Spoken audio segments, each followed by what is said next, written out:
Bonjour à tous et bienvenue sur le plateau de Bonjour chez vous, où règne la joie et la bonne humeur.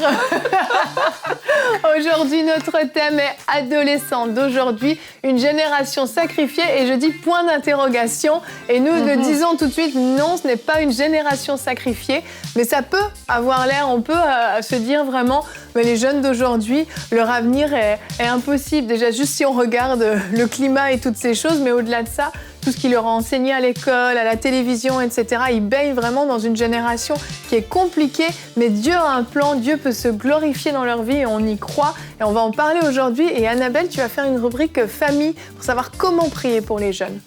Parce qu'il y a une disposition de cœur à avoir pour prier efficacement pour les jeunes.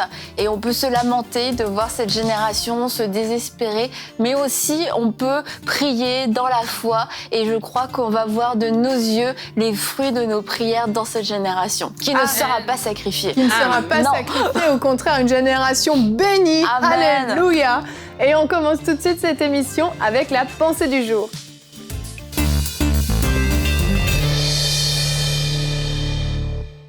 Alors, chers parents, si votre jeune est avec vous, je vous invite à l'appeler, qu'il vienne s'asseoir et écouter cette pensée, parce que cette pensée est pour le jeune aussi, mais pour vous aussi les parents. On va parler ensemble sur ce thème. Et j'aimerais dire, jeunes, je crois en toi. Nous croyons en vous, chers jeunes, chers adolescents, nous croyons en vous. Et vraiment, nous croyons que Dieu peut faire des grandes choses à travers de vos vies. Je crois vraiment que non, vous n'êtes pas une génération sacrifiée, vous êtes une génération qui va faire des exploits, vous êtes une génération qui va marquer les choses en fait. Et c'est peut-être qu'en ce moment, l'avenir peut sembler incertain. Et c'est vrai qu'en ce moment, en tant que jeune, peut-être on peut se sentir comme si on est en train de payer les pots cassés de la génération précédente parce que l'économie va mal, parce qu'il n'y a pas de travail, peut-être parce que la planète, l'environnement va mal, etc., etc.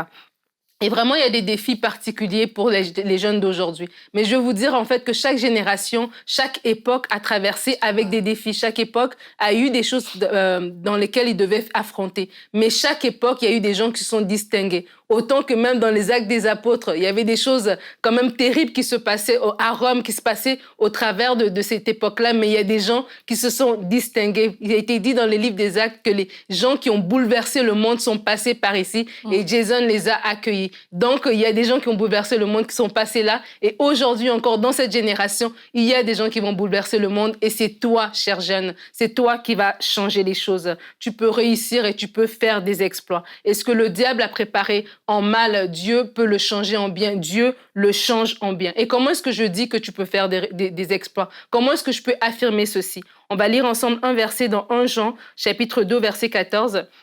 L'apôtre Jean dit « Je vous ai écrit, jeunes gens, parce que vous êtes forts, que la parole de Dieu demeure en vous et que vous avez vaincu le mauvais. » Il parle des enfants, des jeunes gens, des pères, et on voit dans cet épître, évidemment, il parle de la croissance spirituelle qu'on doit avoir, mais aussi jeunes gens physiquement, jeunes gens dans l'âge. Ce verset s'applique aussi à vous, que vous êtes forts parce que la parole de Dieu demeure en vous. Alors, lorsqu'on dit qu'on croit en vous, lorsqu'on dit que cette génération ne va pas vous avaler, si les mœurs, les valeurs qui sont traduites dans la génération actuelle sont contraires à la parole, vous allez vous distinguer parce que la parole de Dieu demeure en vous. Et comment cette parole va demeurer en vous? C'est si vous la méditez. Alors, chers jeunes, je t'invite à méditer la parole de Dieu, à t'asseoir avec cette parole, à la prendre pour toi, à t'approprier cette parole. Je faisais un Zoom récemment avec les jeunes de notre église et je leur disais, vous êtes à féliciter, vous faites des cours à l'université sur Internet. Déjà à l'époque, aller en classe, c'était déjà des fois pas intéressant. Alors, j'imagine pas faire des cours sur Internet, faire des travaux sur Internet. Vous êtes à féliciter. Regardez ce côté-là. Vous êtes à féliciter. Vous pourriez dire à vos enfants un jour, j'ai traversé une pandémie mondiale. Vous êtes à féliciter. Méditez cette parole. Dites-vous que vous allez réussir. Prenez les versets bibliques. Dites, Seigneur, qu'est-ce que tu dis pour ma vie? Comment le jeune homme rendra pur son sentier? C'est en se dirigeant d'après ta parole. Et la parole de Dieu dit que tu es béni. La parole de Dieu dit que tu vas de gloire en gloire. La parole de Dieu dit que tu posséderas le meilleur du pays. Alors, cher jeune, lève-toi, car je crois en toi. Amen, amen. Merci Nadine pour cette excellente pensée du jour. Vraiment, elle a été excellente. C'est une émission un peu témoignage en ce qui me concerne, parce qu'en fait, le Seigneur m'a vraiment repris sur ce sujet-là dernièrement, et je voulais qu'on en parle parce que je me suis dit, moi, le Seigneur m'a repris, mais je pense qu'il y en a peut-être d'autres qu'il faut qu'ils soient repris dans leur vision par rapport aux adolescents. Quand je viens au travail, quand je viens ici, je passe toujours devant une école secondaire et il y a toujours un attroupement de jeunes qui se placent sur le trottoir à l'extérieur de l'enceinte du collège. C'est les fumeurs, ça. C'est les fumeurs, exactement. C'est les fumeurs, mais il n'y a pas que les fumeurs. Il y a des jeunes qui s'embrassent, qui sont pas plus haut que 3 pommes. Et dernièrement... Oui, je vois de quel jeune tu parles. Je passe devant. Je me dis déjà, ils sont petits. C'est ça. Et dernièrement, je tombe sur 2 jeunes filles qui se tiennent par la main en train de s'embrasser. Et de loin, je me dis, ça doit être un garçon qui a des longs cheveux. Mais arrivé à leur hauteur, non, je constate que c'est 2 jeunes filles qui sont en train de s'embrasser. Et là, je réalise tout ça et je vois cette génération et je me souviens de ma génération qui était pas beaucoup mieux, mais quand même.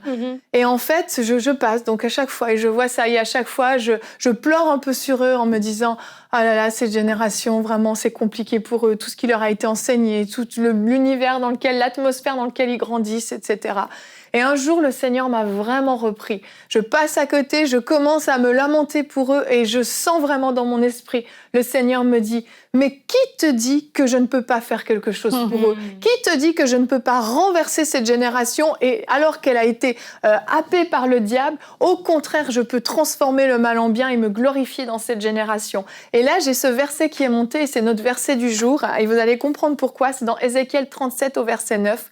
Il me dit « Prophétise et parle à l'esprit. Prophétise, fils de l'homme, et dis à l'esprit. Ainsi parle le Seigneur l'Éternel. Esprit vient des 4 vents, souffle sur ces morts qu'ils revivent. » Pourquoi ce verset est revenu ? C'est parce qu'en fait, j'avais déjà condamné cette génération. Comme si pour moi, ils étaient déjà morts. C'était déjà trop tard pour eux, il n'y avait plus rien à faire.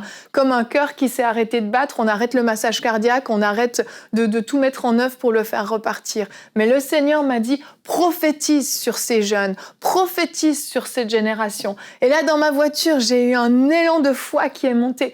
J'ai commencé à déclarer des paroles de bénédiction sur cette génération, à déclarer que c'était une génération qui était pour le Seigneur, consacrée au Seigneur, une génération sanctifiée. Et depuis chaque jour à côté que je passe de l'école, je tends ma main vers cette école et je déclare des paroles de bénédiction. Ça a tout changé. Et vraiment, le Seigneur m'a repris disant, tu avais condamné cette génération, mais cette génération, c'est moi qui aurai le dernier mot. Je suis plus puissant que le diable pour renverser tous ses plans sur leur vie. Et c'est vraiment mon cœur pour cette émission, c'est qu'on puisse réaliser que Dieu peut transformer en fait les choses. On n'est pas limité, Dieu n'est pas limité par ce que l'homme avait prévu de faire pour cette génération, parce que ce que le diable avait prévu pour eux, tout peut être transformé encore. Absolument. Et comme tu dis, Dieu peut transformer les choses et je crois qu'on doit vraiment croire en Dieu pour cette génération.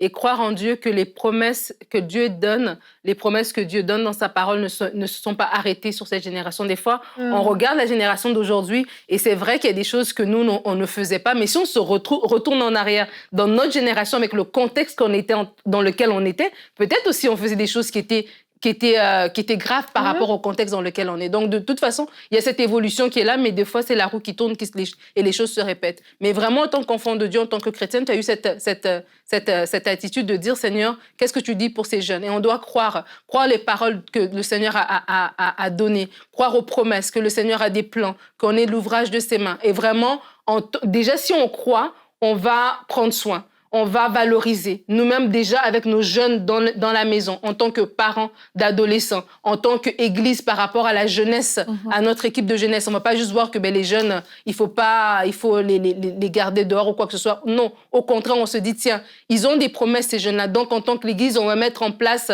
un système pour les aider, pour les accueillir, pour les encadrer. On va vraiment investir en eux parce qu'on croit qu'il y a quelque chose qui va sortir de là. Et on va être patient. Comme un cultivateur est patient lorsqu'il met ses grains, sa semence, il est patient, il attend, il sait que tiens, même si c'est pas encore sorti, ça va sortir. Je continue d'arroser. On va avoir cette patience-là. Mais si on n'a pas tout ça en tête, c'est sûr qu'on va facilement dire une parole de toute façon, vous, laisse tomber, ça finit là. Ouais. Mais c'est vraiment important de nous-mêmes aussi en tant qu'adultes de se dire, tiens, on est dans la position d'être déjà passé par là. Puis on sait comment c'est facile de glisser, en fait, puis d'être happé, puis on voit comment Dieu nous a gardés, en fait. Dieu nous a gardés à travers notre adolescence, à travers des choix peut-être qu'on a fait qui étaient plus ou moins. Et donc, vraiment, de se dire, de regarder pas avec un œil de bof. de condamnation, mais au contraire un œil d'encouragement en fait. Surtout que c'est nous qui avons engendré cette génération. Nous sommes les mères et les pères de cette génération. Nous sommes les oncles et les tantes. J'en parlerai tout à l'heure un peu plus dans la rubrique famille. Mais on peut pas les laisser, en fait. Non. On peut pas les abandonner. On est responsable. C'est notre responsabilité. Quand la Bible dit que ta postérité sera bénie et que Dieu va bénir de génération en génération, oui, Dieu va le faire, mais à travers nous. Et on doit nous-mêmes ce reflet d'une génération qui a compris, qui a saisi la bénédiction de Dieu. Et dans la bénédiction, il y a la foi, il y a l'amour, il y a toutes ces choses-là. Il y a surtout la foi. Et on doit le transmettre. C'est notre responsabilité de notre génération de transmettre notre connaissance de Dieu, de transmettre notre foi et de pas dire non, cette génération, elle sera incapable de recevoir la connaissance de Dieu, elle sera incapable de s'attacher au Seigneur parce que c'est pas nous les maîtres des cœurs, mais notre responsabilité, c'est de transmettre ce que nous, une génération d'avant, nous a transmis. On est les fruits de prières de quelquefois d'aînés, on est les fruits de certains réveils qui ont eu lieu il y a des années avant, qui ont impacté nos familles. Et il s'est passé des choses horribles dans les générations passées, mais il y a eu aussi des mouvements de l'esprit qui ont touché différentes personnes qui étaient de notre famille, de nos amis, de notre lignée, etc. Et ce qui fait qu'aujourd'hui, on est ce qu'on est. On a connu le Seigneur. Et en fait, de la même façon, notre génération doit avoir un impact. Et on ne doit pas regarder cette génération comme si elle devait s'en sortir toute seule. Elle va s'en sortir. Elle ne sera pas sacrifiée. Mais c'est de la génération des jeunes a besoin de la génération des générations aînées pour leur dire voilà ce que le Seigneur a fait, voilà ce que dit la parole de Dieu et ne les disqualifions pas en disant non, eux ne pourront pas recevoir. Ils recevront et ils reçoivent. Et tu vois, déjà, ce que tu dis, c'est hyper important parce que des fois, justement, on peut avoir la pensée que ils ont de l'Internet et tout ça, ils sont trop loin, en fait. Mais quand la Bible dit que Dieu a mis dans le cœur de l'homme la pensée de l'éternité, c'est dans le cœur de chacun. Et ces jeunes-là aussi, il y a cette pensée-là au fond d'eux. C'est pas vrai que la parole peut pas les atteindre parce que ils sont trop happés par les réseaux sociaux ou bien par Internet ou par ce genre de choses-là. Et vraiment, le travail, il commence toujours local. Avant d'aller, dans les extrémités de la terre, c'était la Judée, la Samarie. Donc, il y a toujours une progression. Et moi, j'ai envie de parler aux parents. Oui. Aux parents d'ados. Moi, j'ai 3 ados à la maison. Mon premier travail, il commence d'abord avec eux. Et puis, eux vont influencer leurs amis. Ou bien après, tu vois, il y a une progression comme ça. Et récemment, ma fille, elle a 17 ans. Et récemment, on avait une conversation par rapport à son avenir. Et je lui disais, mais Dieu peut te parler par rapport à ton avenir. Moi, je peux avoir des plans pour toi. Ton père peut avoir des plans. Nous, on peut te regarder. Ta grand-mère peut te dire, parce qu'on te regarde d'une certaine manière, mais la personne qui te connaît plus, c'est Dieu. Et à chacun de mes enfants, je leur dis, non, toi, là, il y a quelque chose d'extraordinaire en toi. Amen. Et ce qu'on fait à chaque anniversaire, c'est que je raconte toujours comment l'accouchement ou bien, comment on a trouvé leur chose. Vous regardez une vidéo de l'accouchement? Non, pas une vidéo. Mais tu vois, je vais toujours dire, c'est celui qui est venu, que c'était compliqué, et puis voilà, on a eu peur, mais finalement, Dieu a fait. Soit celui qu'on a eu le nom dans un rêve. Chaque enfant a comme une histoire. Et en fait, l'idée, c'est de le rappeler que t'es spécial, en fait. Ouais. Et il y a quelque chose de plus sur ta vie. Et je crois que chaque parent, on a cette responsabilité de rappeler à notre enfant qu'il est spécial, de rappeler qu'il est différent, de rappeler qu'il y a une destinée qui est attachée à lui. Jérémie était capable de demander, Dieu a dit à Jérémie, qu'est-ce qu'il s'attendait à ce que Jérémie puisse faire? Jérémie était un jeune. Et de dire à chaque enfant, en fait, en tant que jeune, Dieu peut te parler par rapport à ton avenir. C'est pas vrai que ton avenir s'arrête parce qu'il n'y a pas de travail. Peut-être dans un contexte où il n'y a pas d'emploi. Peut-être que oui, à cause du Covid, l'économie est peut-être à terre. Mais non, Dieu a des plans pour toi. Je crois qu'en tant que parent, lorsqu'on sème ces paroles dans la vie de nos enfants, automatiquement, ils se valorisent, ils se redressent. Et non, ils ne seront pas une génération sacrifiée. Amen, amen. Et on va voir comment on peut prier en tant que parent, en tant qu'adulte, en tant qu'oncle, que tante, que grands-parents pour cette génération dans la rubrique famille. C'est moi qui parle. C'est toi qui fais la rubrique famille jusqu'à preuve du contraire. Donc oui, on peut prier pour les jeunes, mais vraiment aujourd'hui, je vais vous encourager à bien prier pour eux.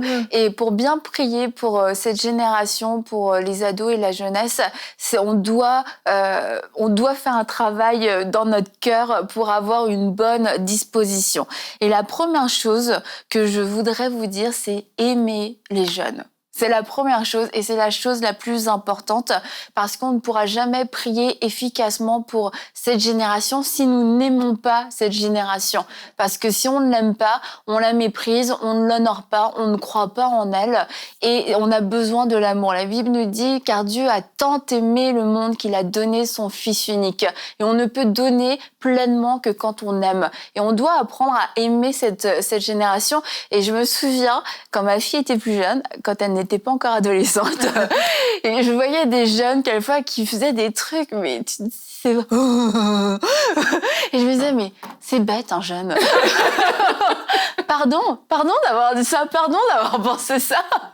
Et parce qu'en fait, moi aussi j'ai été jeune, moi aussi j'ai fait des choses comme ça, il y a des trucs débiles qui m'ont fait rire, mais un jeune ce n'est pas bête, un jeune c'est intelligent, un jeune c'est précieux et on doit apprendre à aimer cette génération pour pouvoir prier efficacement pour elle. Et je voudrais dire aussi un mot par rapport à la jeunesse chrétienne, parce que là on parle beaucoup de la jeunesse en général qui ne connaît pas encore le Seigneur, mais la jeunesse chrétienne aussi, ne méprisez pas les jeunes chrétiens, la jeunesse chrétienne, parce qu'il y a une jeunesse chrétienne qui existe dans la francophonie, qui aime le Seigneur, qui est en feu pour Dieu, mais qui n'a pas les mêmes façons de faire. Et nous devons honorer l'œuvre de Dieu dans leur vie parce qu'ils sont notre héritage, ils sont l'avenir de l'Évangile, ils sont des excellents porte-parole pour la jeunesse, des ambassadeurs de Christ. Et s'il y a une chose que nous devons faire, c'est les honorer et les aimer et prier pour eux aussi. Parce que quelquefois, ils peuvent pas recevoir nos conseils parce qu'on ne les aime pas. C'est difficile de recevoir un conseil de quelqu'un qui ne nous aime pas. Le deuxième point, c'était la compassion.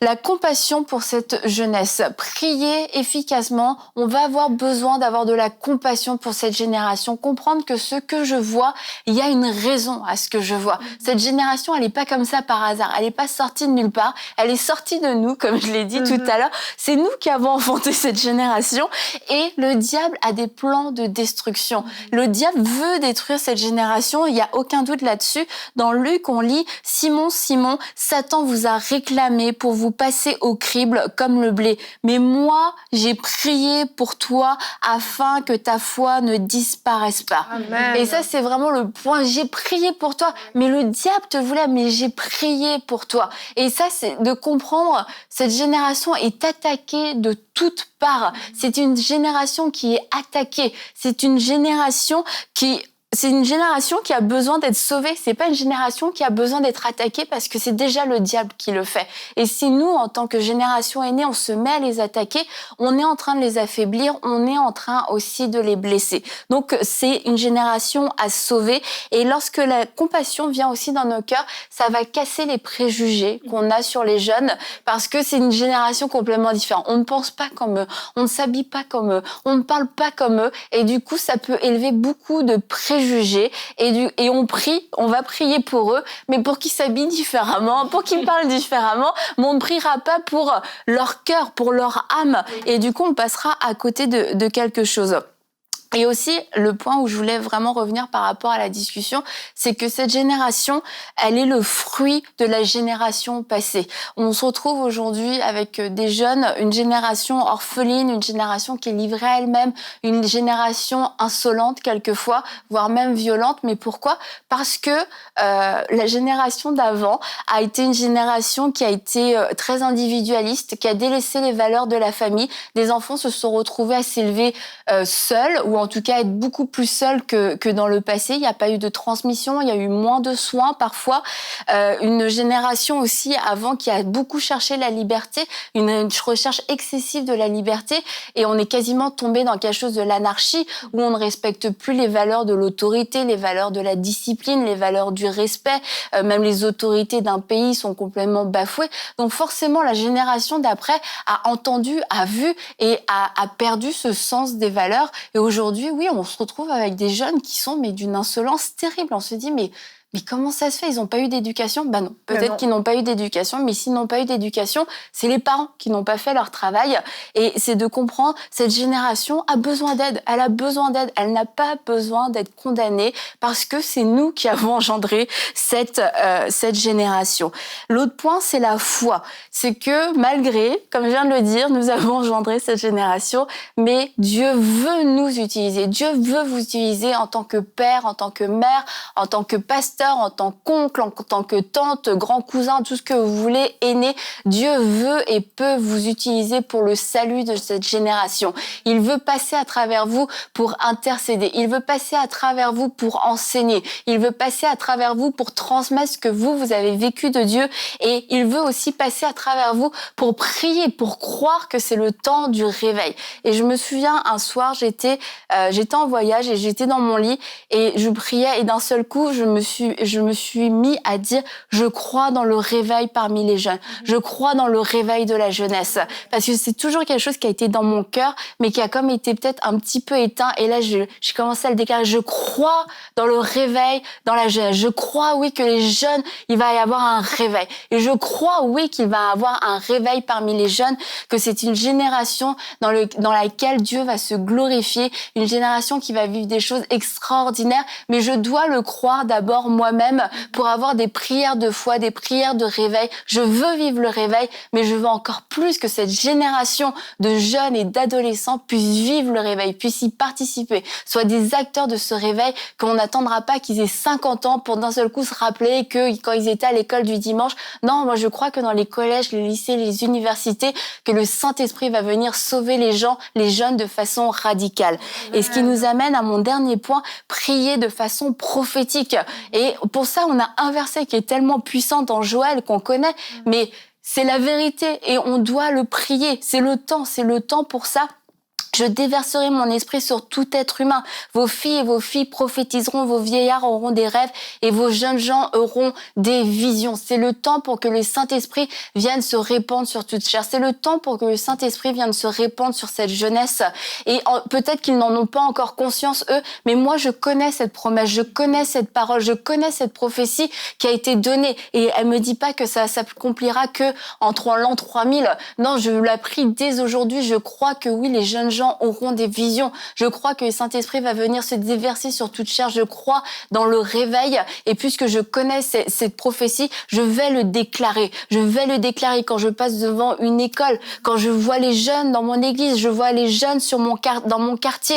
Vous voyez les jeunes en bas de votre quartier. Oh, toujours en train de traîner. Ils feront rien de leur vie. Non, dis, Saint-Esprit, viens te répandre sur eux. Viens te répandre sur eux. Viens amener un réveil.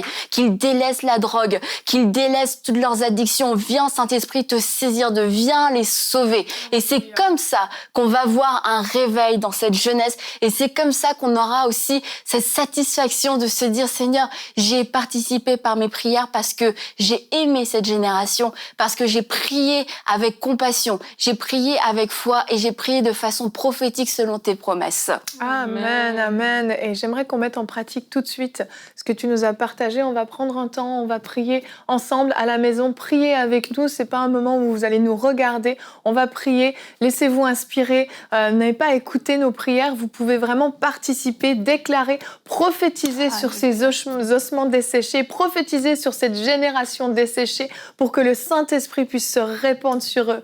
Oui, Seigneur, nous te prions maintenant. Nous te prions que cet esprit des 4 vents qui a ramené à la vie ces ossements, qui a refait renaître la chair, les jointures, les ligaments, qui a tout replacé sur ces ossements. Seigneur, que tu viennes faire couler l'onction de ton esprit sur cette génération. Oui, nous te déclarons, cette génération d'adolescents, de jeunes gens t'appartiennent, Seigneur. Le diable avait mis ses sales pattes sur eux, mais nous les ramenons à toi. Cette génération t'appartient, Père. C'est une génération qui va te servir avec un zèle nouveau, avec une onction nouvelle, avec foi et avec autorité. Ces jeunes qui ont été enseignés n'importe comment, ces jeunes qui ont appris toutes sortes de choses à cause de la télévision, venant des réseaux sociaux, de ce qui leur a été enseigné de faux à l'école. Seigneur, tu viens transformer le mal en bien. Tu viens opérer cette transformation dans les cœurs en profondeur. Nous te prions, Seigneur.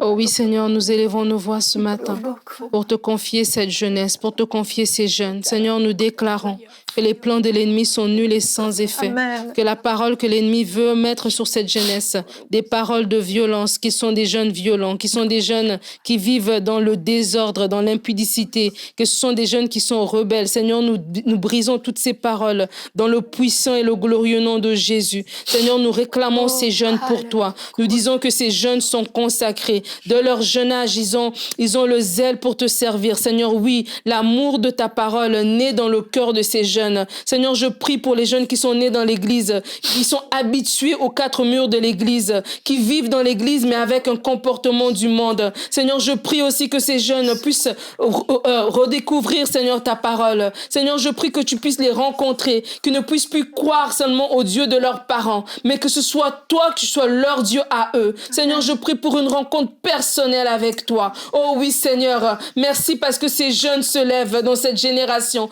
Ils se distinguent comme des Jérémie, comme des Joseph, comme des Daniel, oui Seigneur, comme des Timothée. Merci Seigneur qu'il y a des maris, Seigneur Dieu, dans cette génération, des jeunes filles qui marchent selon ta parole, des jeunes filles qui se gardent, qui sont dans la communion avec ton Saint-Esprit. Oh oui Seigneur, je déclare Seigneur que des jeunes filles pures, Seigneur, des jeunes filles chastes, des jeunes filles qui sont sérieuses, intelligentes, qui font la joie de leur famille. Oui, Seigneur, merci, parce que tu te révèles à cette génération comme le Dieu vivant. Oui, Seigneur, tu es le Dieu dans cette génération aussi. Seigneur, merci parce que tu marches avec ces jeunes. Tu fais des choses extraordinaires et nous te bénissons, Seigneur Dieu. Amen. Alléluia. Alléluia. Merci, Seigneur. Alléluia. Alléluia. Merci Seigneur. Continuez à prier, vraiment continuez. Ne cessez pas, ne renoncez pas. Jésus a prié pour que la foi de Simon ne faillisse pas. Priez pour que cette génération soit solide. Priez pour vos enfants qui sont au Seigneur et qui sont confrontés régulièrement à toutes sortes de choses à l'école, dans leurs études, dans leur travail. Priez pour eux, ne vous relâchez pas. Vous avez vraiment une responsabilité. Nous avons une responsabilité. Nous qui sommes adultes, nous qui avons eu la grâce de rencontrer le Seigneur Jésus à un moment dans notre vie. Prions pour cette génération, vraiment ne les lançons pas. Et vous, chers adolescents qui nous écoutez, je veux te dire non, tu n'es pas une génération sacrifiée. Et quand bien même, peut-être même tes professeurs le disent, peut-être que des membres de ta famille t'ont dit, vous, de toute manière, vous êtes une génération sacrifiée. Vous pouvez dire non, c'est faux, nous ne sommes pas une génération sacrifiée. Et nous allons nous glorifier. Le Seigneur va poser sa main sur cette génération et faire quelque chose. Alléluia, vraiment, que le Seigneur vous fortifie, vous qui êtes à l'école, vous qui êtes confrontés à toutes sortes de choses, soyez fortifiés. Parce qu'on sait que c'est pas facile pour vous qui êtes chrétiens, dans cette génération-là. Vous êtes des lumières, soyez vraiment fortifiés. Et on va continuer à prier pour vous dans nos temps personnels, on va continuer à le faire et on vous abandonnera pas quoi qu'il arrive. Et on va se retrouver demain dans l'émission Bonjour chez vous. On va continuer notre semaine. Notre thème sera « As-tu encore du zèle pour Dieu ?» Alors que le confinement, alors que les églises ont été réduites en capacité, peut-être certains d'entre vous, ça fait des mois que vous n'êtes pas allés à l'église, votre zèle s'est peut-être refroidi. Et demain, nous allons en parler. Et non, nous n'aurons pas une rubrique famille pour les jeunes, c'est une erreur. Allez, on se retrouve demain. Bonjour chez vous.